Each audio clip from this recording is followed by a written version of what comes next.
আমি ঔপন্যাসিক কেবল এইটুকু বললেই বলা হয় না। আমি উপন্যাস লিখে টাকা রোজগার করি, অর্থাৎ আমি যদি উপন্যাস না লিখি তাহলে আমার পেটও চলবে না।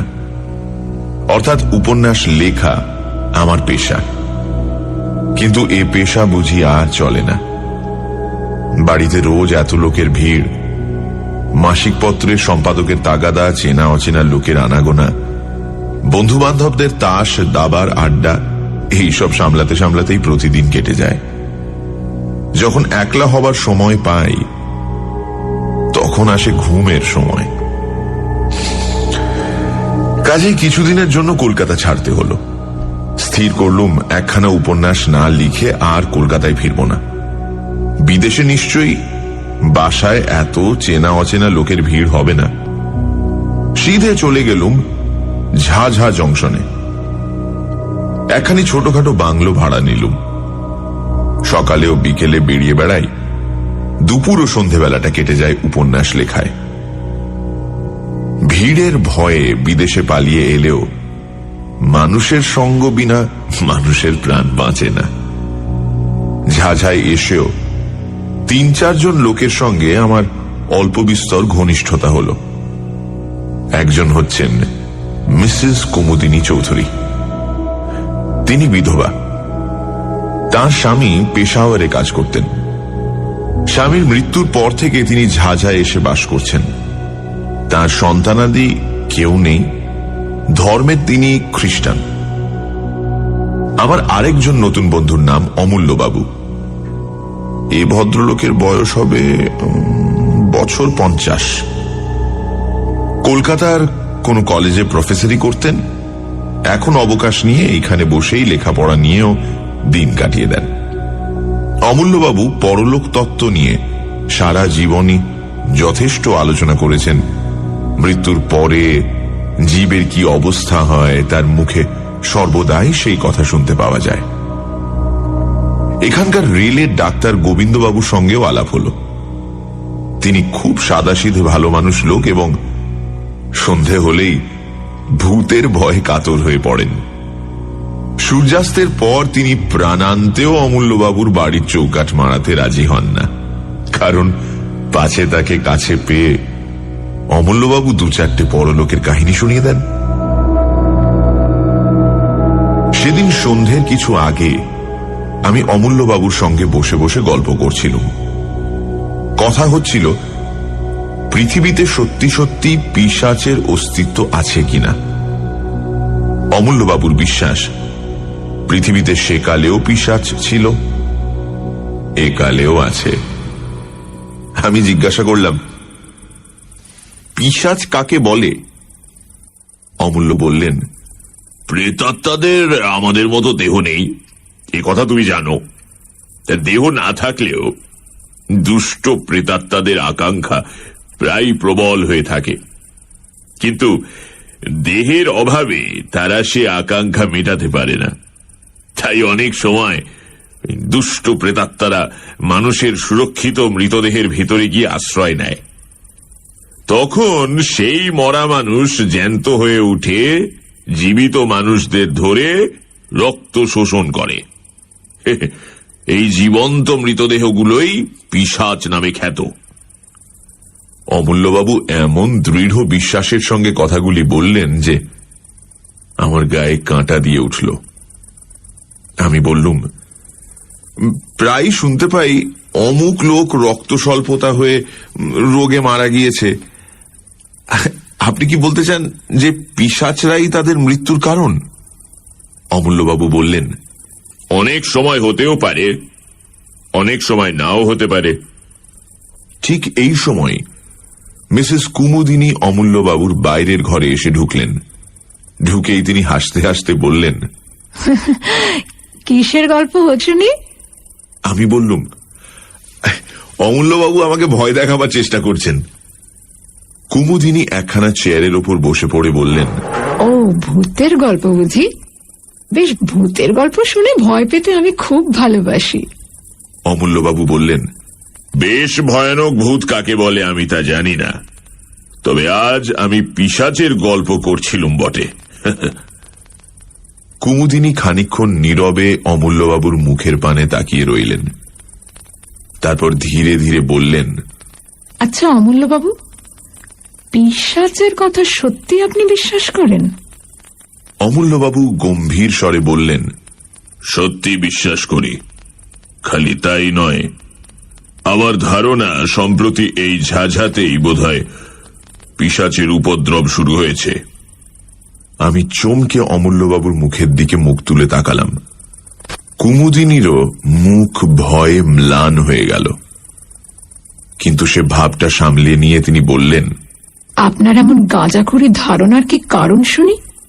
অমূল্যবাবু স্থিরভাবেই বললেন, সম্প্রতি এখানে রক্তস্বল্পতা রোগে মৃত্যুর হার বড় বেড়ে উঠেছে। এর কোনো যুক্তিসঙ্গত কারণ খুঁজে পাওয়া যায় না। কুমুদিনী উচ্চস্বরে হাসতে হাসতে উঠে দাঁড়িয়ে বললেন, বেশ তো অমূল্যবাবু, আপনি একটা পিশাচকে বন্দি করবার চেষ্টা করুন না। অমূল্যবাবু অল্প স্বরে বললেন, সেই চেষ্টাই করব।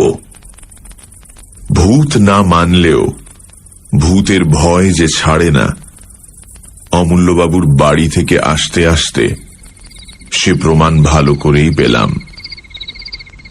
সন্ধ্যের অন্ধকারের ভেতর দিয়ে ফিরতে ফিরতে প্রত্যেক আনাচে কানাচে মনে হতে লাগল যেন সত্যি সত্যি কোনো জীবন্ত মৃতদেহ আমার দিকে লক্ষ্য স্থির করে দাঁড়িয়ে আছে।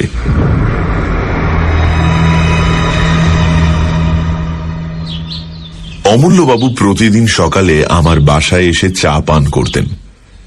সেদিন সকালেও বাংলোর বারান্দায় বসে দুজনে চা পান করছি। এমন সময় দেখলুম সামনের পথ দিয়ে ডাক্তার গোবিন্দবাবু কোথায় যাচ্ছেন। আমি চেঁচিয়ে তাকে এক পেয়ালা চা পান করবার জন্য আহ্বান করলুম। গোবিন্দবাবু, আর চা খেয়ে যান। গোবিন্দবাবু কাছে এসে বললেন, চা পান করতে রাজি আছি, কিন্তু ভায়া শিগগির, আমার একটু দেরি করবার সময় নেই। আমি বললুম, কেন, আপনার এত তাড়াতাড়ি কিসের? গোবিন্দবাবু বললেন, মিসেস কুমুদিনী চৌধুরীর মালির ছেলের ভারী অসুখ, বোধহয় বাঁচবে না। জিজ্ঞাসা করলুম, কি অসুখ? গোবিন্দবাবু বললেন, রক্ত স্বল্পতা, অর্থাৎ অ্যানিমিয়া। অমূল্যবাবু চা পান করতে করতে হঠাৎ পেয়ালাটা টেবিলের উপর নামিয়ে রেখে বললেন, ডাক্তার, ঝাঝায় এত অ্যানিমিয়ার বাড়াবাড়ির কারণ কি বলতে পারেন? গোবিন্দবাবু বললেন, না, কিন্তু এই রোগের এতটা বাড়াবাড়ি দেখে আমি অত্যন্ত আশ্চর্য হয়ে গেছি। অমূল্যবাবু চেয়ার ছেড়ে উঠে দাঁড়িয়ে বললেন, মিসেস কুমুদিনী চৌধুরীর মালির ছেলে আমি জানি, তার মানে গদাধরকে। সে রোজ আমাকে ফুল দিয়ে যায়। 3 দিন আগেও তাকে আমি দেখেছি। জোয়ান সমত্ব ছেলে। আর তুমি বলছো ডাক্তার এরই মধ্যে তার অবস্থা খারাপ হয়ে পড়েছে? অ্যানিমিয়া রোগে এত তাড়াতাড়ি কারুর অবস্থা খারাপ হয় না। চলো ডাক্তার, তোমার সঙ্গে আমরাও গিয়ে গদাধরকে একবার দেখে আসি। আমার বাংলো থেকে মিসেস চৌধুরীর বাংলোয় যেতে 4-5 মিনিটের বেশি সময় লাগে না। মিসেস চৌধুরীর বাগানের এক কোণে মালির ঘর। আমরা সকলে গিয়ে সেখানে উপস্থিত হলাম। ঘরের ভেতরে একপাশে বুড়ো মালি মাথায় হাত দিয়ে ম্লান মুখে বসে আছে। গদাধর শুয়ে আছে একখানা চৌকির উপরে। তার মুখ এমন বিবর্ণ ও রক্তশূন্য যে দেখলেই মনে হয় মৃত্যুর আর বেশি দেরি নেই। ডাক্তারবাবু তাকে পরীক্ষা করে চুপি চুপি আমাদের বললেন, আজকের রাত বোধহয় কাটবে না। অমূল্যবাবু গদাধরের পাশে গিয়ে বসলেন। তারপর রোগীর গায়ের কাপড়টা খুলে তীক্ষ্ণ দৃষ্টিতে কি দেখতে লাগলেন। খানিকক্ষণ পরে গদাধরের গলা ও বুকের মাঝখানে একটা জায়গার দিকে আঙুল নির্দেশ করে বললেন, ডাক্তার, এটা কিসের দাগ? গোবিন্দবাবু বললেন, ওটা ক্ষত চিহ্ন বলেই মনে হচ্ছে। যা নোংরা ঘর, ইঁদুর টিঁদুরে কামড়েছে বোধহয়। অমূল্যবাবু গদাধরের বাপকে ডেকে জিজ্ঞাসা করলেন, তোমার ছেলেকে সেবা করে কে? বুড়ো মালি বললেন, বাবু, গিন্নিমা গদাধরকে বড় ভালোবাসে, ঠিক নিজের ছেলের মতো। ওকে দেখাশোনা করেন তিনি। ওর জন্য দিনে তার বিশ্রাম নেই, রাতে ঘুম নেই বাবু।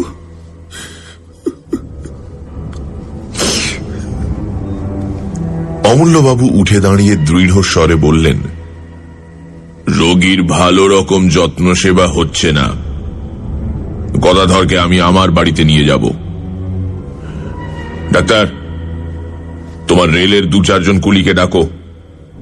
গদাধরকে তারা এক্ষুনি আমার বাড়িতে নিয়ে চলুক। আমার বিশ্বাস একে আমি নিশ্চয়ই বাঁচাতে পারবো। অমূল্যবাবুর এই অদ্ভুত বিশ্বাসের কারণ কি আমরা বুঝতে পারলাম না। রোগ হয়েছে রোগীর দেহে, এই বাড়ি থেকে ও বাড়ি নিয়ে গেলে তার কি উপকার হতে পারে? যাক, কথাই কাজ করা হলো। গদাধরকে যখন বাগানের ভেতর দিয়ে নিয়ে যাওয়া হচ্ছে, সেই সময় মিসেস কুমুদিনী তার বাংলোর বারান্দায় দাঁড়িয়েছিলেন। আমাদের দেখে নেমে এসে তিনি বিস্মিত স্বরে বললেন, এ কি ব্যাপার? গদাধরকে কোথায় নিয়ে যাওয়া হচ্ছে? অমূল্যবাবু বললেন, আমার বাড়িতে। এখানে ও ঠিক মতো সেবা আর চিকিৎসা হচ্ছে না। কুমুদিনীর 2 চোখে একটা ক্রোধের ভাব ফুটে উঠেই আবার মিলিয়ে গেল। ধীরে ধীরে তিনি বললেন, বেশ, আপনারা যা ভালো বোঝেন করুন। গদাধরের আরাম হলে আমার যে খুশি আর কেউ হবে না।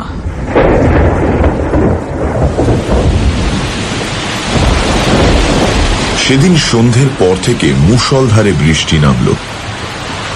গাছপালার আর্তনাদ ও মেঘের গর্জনের সঙ্গে সঙ্গে পাহাড়ের উপর থেকে হুড় হুড় করে বৃষ্টিধারা নেমে আসার শব্দ শুনতে শুনতে আমি ঘুমিয়ে পড়লাম। অনেক রাতে হঠাৎ করে আমার ঘুম ভেঙে গেল। অন্ধকারে ধর্মড়িয়ে বিছানার উপর উঠে বসে মনে হলো জানলার শার্সির উপরে বাইরে থেকে কি যেন ঠক ঠক করে আওয়াজ করছে। প্রথমে ভাবলাম আমারই মনের ভুল। বাইরে তখনও সমান তোড়ে বৃষ্টি ঝরছে, বাজ ডাকছে, ঝড় একেবারে হৈ হৈ করছে। এমন দুর্যোগে শার্সির উপর করাঘাত করতে আসবে কে? হয়তো ঝোড়ো হাওয়া ঘরের ভেতর ঢুকতে চায়। আবার বিছানার উপর শুয়ে পড়লুম, কিন্তু সঙ্গে সঙ্গে তখনই শার্সির উপরে আবার শব্দ হলো। সবিস্ময়ে বিছানার উপর থেকে লাফিয়ে পড়লুম। আর তো কোনোই সন্দেহ নেই, কে এলো? এই বন জঙ্গল পাহাড়ের দেশে এই ঝড় বৃষ্টি অন্ধকারে কে আমার ঘরের ভেতর ঢুকতে চায়? অজানা বিদেশ বলে শোবার সময় বালিশের তলায় রোজই একটা টর্চ রেখে দিতুম। টপ করে তুলে নিয়ে জেলে জানলার উপরে আলোটা ফেললুম, আর সেই তীব্র আলোকে দেখলুম বন্ধ শার্সির উপরে 2 হাত ও মুখ রেখে দাঁড়িয়ে আছে এক অদ্ভুত মূর্তি। ঝোড়ো হাওয়ায় রাশি রাশি কালো লম্বা চুল এসে তার সারা মুখখানাকে আচ্ছন্ন করে ফেলেছে, এবং সেই চুলের ফাঁকে আগুনের মতো দপদপ করে জ্বলছে তার 2 বিস্ফারিত চক্ষু। পর মুহূর্তে মুখখানা আলোক রেখার ভেতর থেকে সাত করে সরে গেল। এ কি দুঃস্বপ্ন? ভয়ে মুষড়ে আলো নিভিয়ে বিছানার উপর কাঁপতে কাঁপতে বসে পড়লুম। আতঙ্কে সারা রাত আর ঘুম হলো না। কেবলই মনে হতে লাগলো সার্সির কাঁচ ভেঙে ওই বুঝি এক অমানসিক মূর্তি ঘরের ভেতরে হুড়মুড় করে ঢুকে পড়ে। সানডে সাসপেন্সে আজ মিসেস কুমুদিনী চৌধুরী। লেখক এসেছেন ঝাঝায়। সেখানে তার সঙ্গে আলাপ হয় অমূল্যবাবুর, যিনি পরলোক তত্ত্ব চর্চা করেন। অমূল্যবাবুর ধারণা ঝাঝাতে ইদানিং পিশাচের উপদ্রব শুরু হয়েছে এবং সেই কারণেই অ্যানিমিয়ায় সেখানে বেশ কিছু লোকের মৃত্যু ঘটেছে। মিসেস কুমুদিনী চৌধুরীকে সেই কথা বলাতে তিনি বললেন, তাহলে অমূল্যবাবু একটা পিশাচকে বন্দী করবার চেষ্টা করে দেখুন। ইতিমধ্যে মিসেস চৌধুরীর বাড়ির মালির ছেলে গদাধর অসুস্থ হয়ে পড়ল। অমূল্যবাবু তাকে নিজের বাড়িতে নিয়ে এলেন। সে রাতে প্রচণ্ড ঝড় বৃষ্টির মধ্যে লেখক দেখলেন তার জানলায় কে ঠকঠক করছে। টর্চ ফেলে দেখলেন একটা ভয়ঙ্কর মূর্তি। তারপর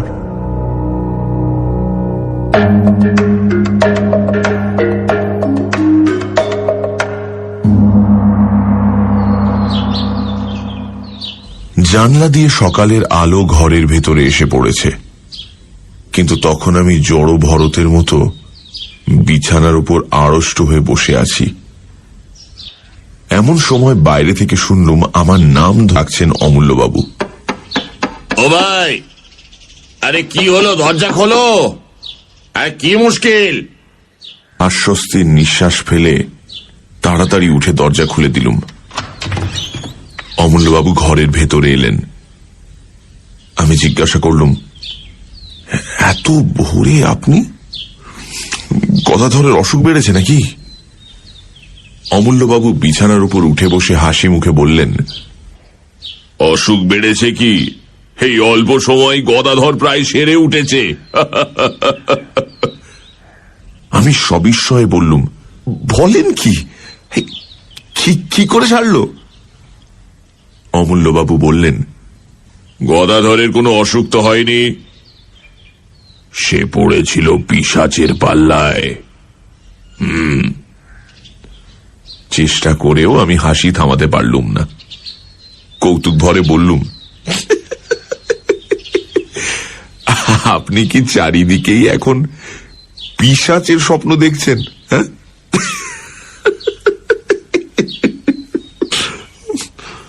অমূল্যবাবু অটল ভাবেই বললেন, তোমার যা ইচ্ছে হয় বলো, আমি কোনোই প্রতিবাদ করব না। গদাধর কেন বেঁচেছে জানো? কাল দিন রাত তার শিয়রে বসে আমি পাহারা দিয়েছি বলে। কারুকে তার ত্রিসীমানায় আসতে দিইনি। কাল রাতে আবার কেউ যদি তার রক্ত শোষণ করত, তাহলে আজ আর তাকে জীবিত দেখতে পেতে না। আমি সবিস্ময়ে বললুম, রক্ত শোষণ? অমূল্যবাবু, আপনি কি বলছেন? কে তার রক্ত শোষণ করত? অমূল্যবাবু কিছুক্ষণ স্তব্ধ হয়ে রইলেন। তারপর ধীরে ধীরে বললেন, তোমার ও কথার কোনো জবাব আগে আমি দেব না। কাল রাতে আমি সচক্ষে কি দেখেছি তোমার কাছে আগে সেই কথাই বলতে চাই। তুমি জানো আমার বাড়ি দোতলা। গদাধরকে আমি দোতলার ঘরেই শুইয়ে রেখেছিলুম পাহারা দেবার জন্যে। তার পাশে বসে কাল সারা রাত আমি কাটিয়ে দিয়েছি। কালকের রাতের ঝড় বৃষ্টির কথা তুমিও টের পেয়েছ বোধহয়। মাঝ রাতে ঝড় বৃষ্টির বেগ অত্যন্ত বেড়ে ওঠে। সেই সময় বই পড়তে পড়তে হঠাৎ মুখ তুলে দেখি জানালার ঠিক বাইরেই একটি স্ত্রী মূর্তি দাঁড়িয়ে রয়েছে। দোতলার ঘর, মাটি থেকে সেই জানালাটা অন্তত 20 ফুট উঁচু। সেখানে কোনো স্বাভাবিক মানুষের মূর্তির আবির্ভাব যে সম্ভবপর নয়, এ কথা তুমি বুঝতেই পারছো। আমি অবাক হয়ে তার দিকে খানিকক্ষণ তাকিয়ে রইলুম। ঘরের আলো তার মুখের উপর পড়েছিল, তাকে দেখেই আমি চিনতে পারলুম। কে সে কিছু আন্দাজ করতে পারো? আমি হতভম্বের মতো ঘাড় নেড়ে জানালুম, না। অমূল্যবাবু বললেন, সে মূর্তি হচ্ছে মিসেস কুমুদিনী চৌধুরীর। কুমুদিনী খুব হাসি মুখে আমার দিকে তাকিয়েছিলেন। আমি তাকে দেখেই উঠে দাঁড়ালুম। তারপর সারসি খুলে খড়খড়ির পাল্লা দুটো বন্ধ করে দিলাম সজোরে। আমাকে বাধা দেবার জন্য মূর্তিটা তাড়াতাড়ি হাত বাড়িয়ে এগিয়ে এলো, কিন্তু বাধা দিতে পারল না। আমার মনে হলো জানলা বন্ধ করবার সময় তার ডান হাতখানা পাল্লার তলায় পড়ে চেপটে গেল। তারপরও জানলার উপরে আরো কয়েকবার করাঘাতের শব্দ শুনতে পেয়েছি, কিন্তু সেদিকে আমি আর ভ্রুক্ষেপও করলাম না। এখন বলো, আমার কথা পাগলের গল্পের মতো মনে হচ্ছে? হ্যাঁ,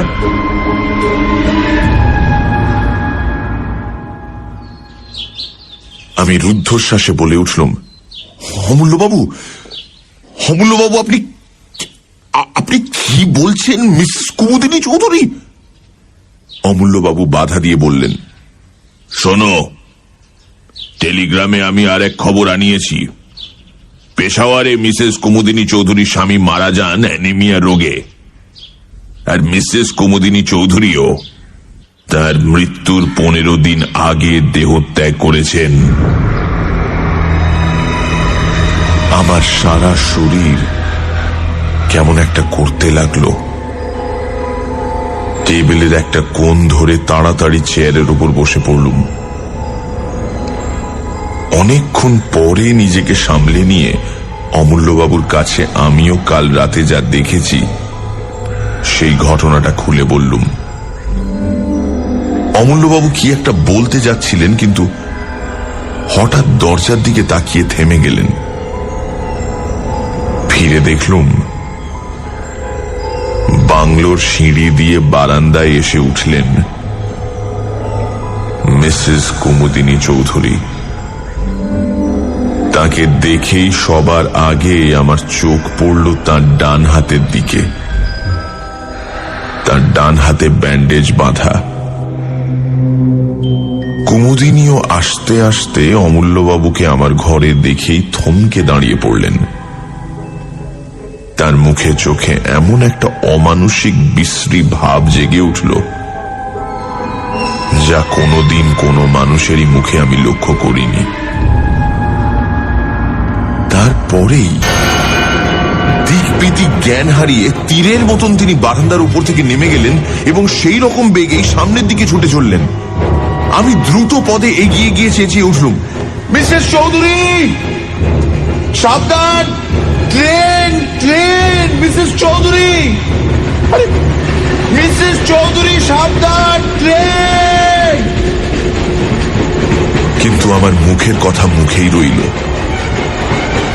আমার বাংলোর সামনে দিয়ে যে রেলপথ চলে গেছে, কুমুদিনী তার উপরে গিয়ে দাঁড়াতে না দাঁড়াতেই একখানা ইঞ্জিন হুড়মুড় করে একেবারে তার দেহের উপরে এসে পড়ল। ভয়ে আমি দু চোখ বুজে ফেললুম। সঙ্গে সঙ্গে শুনলুম তীক্ষ্ণ এক মর্মভেদী আর্তনাদ। তারপরেই সব স্তব্ধ। খানিকক্ষণ আচ্ছন্নের মতন দাঁড়িয়ে রইলুম। আমার চারিদিকে পৃথিবী যেন ঘুরতে লাগলো এবং সেই অবস্থাতেই শুনলুম অমূল্যবাবু বলছেন, স্থির ও ভাই, স্থির হও। ট্রেনে চাপা পড়লো ও কোনো মানুষের দেহ নয়, ও হচ্ছে কোনো পিশাচের আশ্রিত দেহ। ঝাঝার গোরস্থানে মিসেস কুমুদিনী চৌধুরীর দেহ কবর দেওয়া হল। তারপর মাসখানেক কেটে গেল। এই ভীষণ ঘটনার ছাপ আমাদেরও মনের উপর থেকে ধীরে ধীরে অস্পষ্ট হয়ে আসতে লাগল। কিন্তু এই ঘটনার সঙ্গে জড়িত একটা বিষয় সম্বন্ধে এখনো আমাদের মনের ধাঁধা ঘুচল না। ঝাঝার রক্ত স্বল্পতা রোগের বাড়াবাড়ি এখনো কমল না কেন? তাই নিয়ে প্রায়ই আমাদের মধ্যে আলোচনা হয়। অমূল্যবাবু পর্যন্ত ধাঁধায় পড়ে গেছেন। তিনিও মাঝে মাঝে আশ্চর্য হয়ে বলেন, তাই তো হে, রক্ত স্বল্পতার রোগটা এখানে সংক্রামক হয়ে দাঁড়ালো নাকি? এর কারণ তো কিছুই বোঝা যাচ্ছে না। কিছুদিন পরে একদিন নদীর ধার থেকে ফিরতে আমার রাত হয়ে গেল। সে রাতটা ছিল চমৎকার। পরিপূর্ণ পূর্ণিমা নদীর জলকে যেন মেজে ঘষে রূপোর মতো চকচকে করে তুলেছে এবং চারিদিক ধপধপ করছে, প্রায় দিনের বেলার মতো। এই পূর্ণিমার শোভা দেখবার জন্যই এতক্ষণ আমি নদীর ধারে অপেক্ষা করছিলাম। বিভোর হয়ে চারিদিকে তাকাতে তাকাতে বাড়ির পথে ফিরে আসছি। গভীর স্তব্ধতার ভেতরে ঝিঝি পোকার ডাক ছাড়া আর কোনো কিছুরই সাড়া পাওয়া যাচ্ছে না। পথও একান্ত নির্জন। প্রাণে হঠাৎ গান গাইবার স্বাদ হল। এমন রাতের সৃষ্টি তো গান গাইবার জন্যই, কিন্তু গান গাইবার উপক্রম করতেই সামনের দিকে তাকিয়ে যা দেখলুম, তাতে আমার বুকের রক্ত যেন হিম হয়ে গেল। পথের একটা মোড় ফিরে প্রায় আমার সামনে এসে দাঁড়ালেন মিসেস কুমুদিনী চৌধুরী।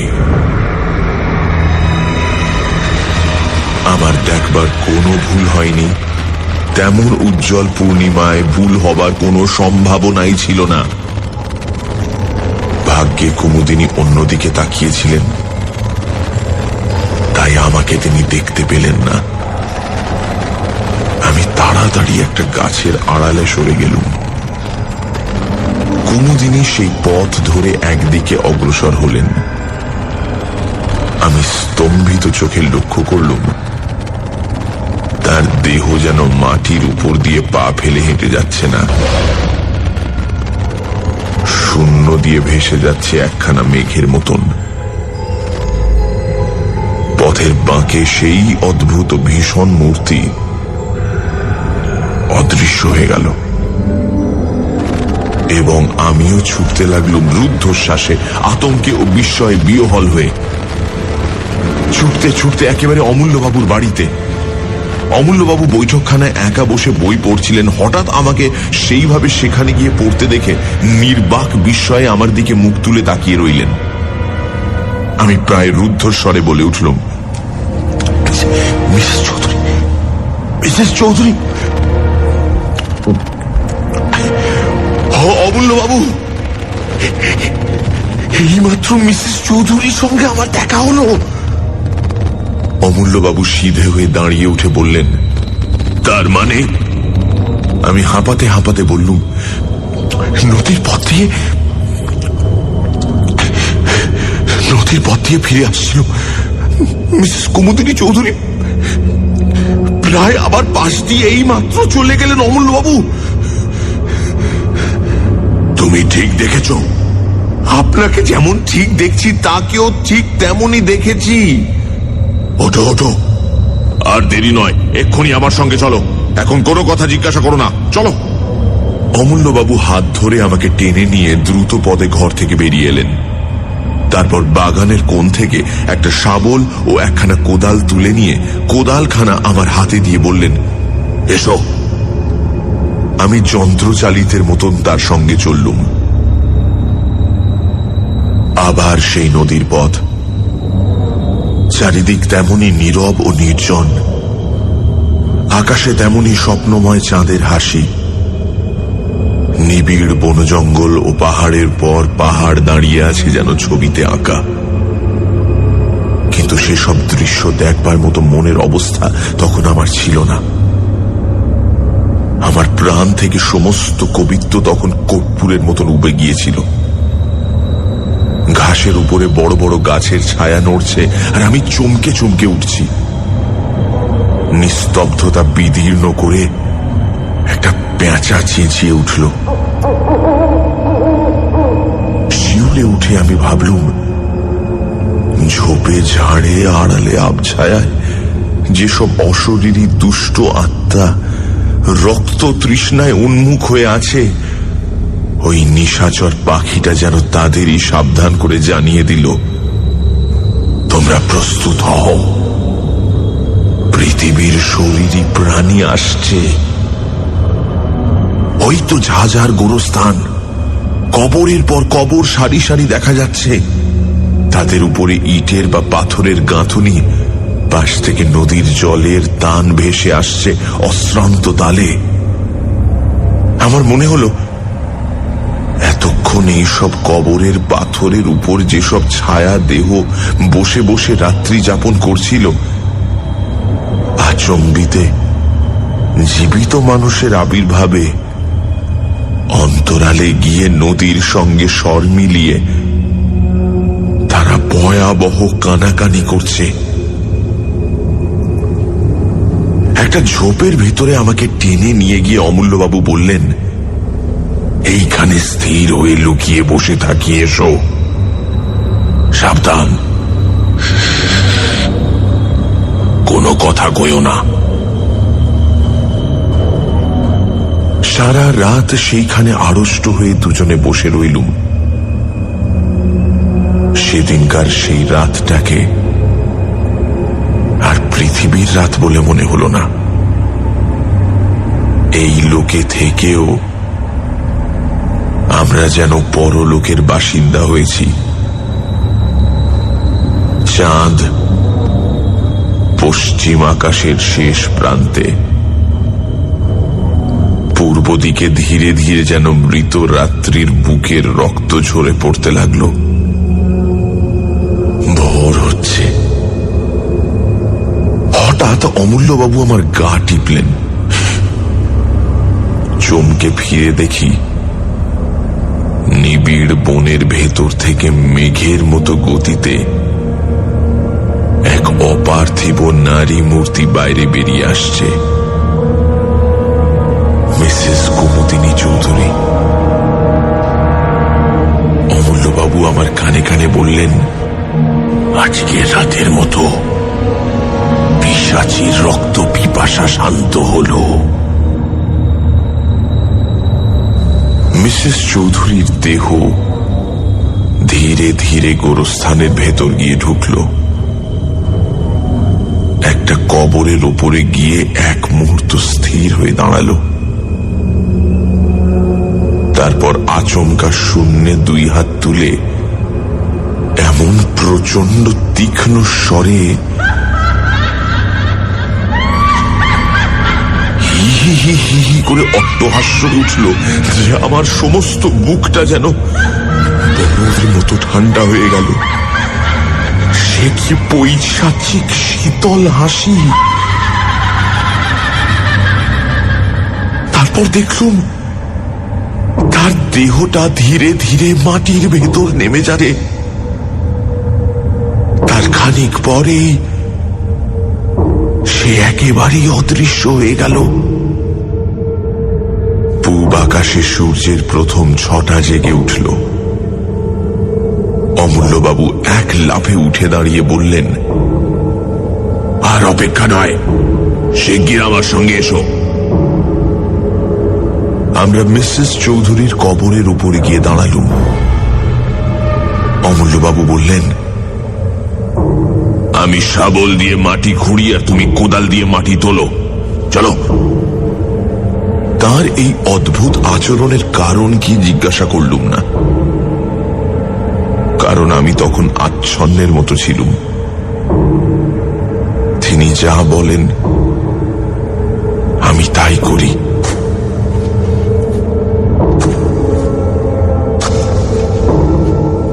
অল্পক্ষণ পরেই কফিনটা দেখা গেল। অমূল্যবাবু বললেন, দেখো, এইবারে আমি কফিনের ডালাটা খুলব, তারপর আমি যা করব তুমি তাতে আমাকে বাধা দিও না। শুধু এইটুকু মনে রেখো, কফিনের ভেতরে যে দেহ আছে সেটা কোনো মানুষের দেহ নয়। অমূল্যবাবু দুই হাতে টেনে কফিনের ডালাটা খুলে ফেললেন। আমি স্তম্ভিত চোখে দেখলাম কফিনের ভেতর শুয়ে আছে মিসেস কুমুদিনী চৌধুরীর পরিপূর্ণ দেহ। সে দেহ দেখলে মনে হয় না তা কোনোদিন ট্রেনে কাটা পড়েছিল।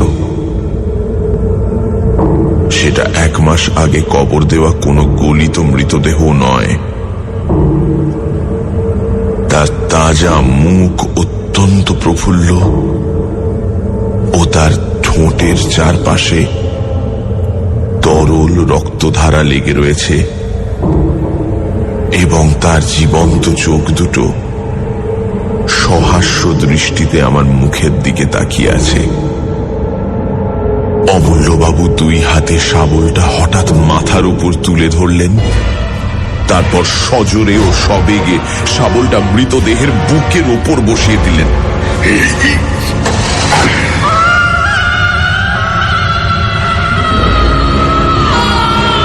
ইঞ্জিনের বাঁশির আওয়াজের মতো এক তীব্র দীর্ঘ আর্তনাদে আকাশ বাতাস পরিপূর্ণ হয়ে গেল। তারপর সব চুপচাপ।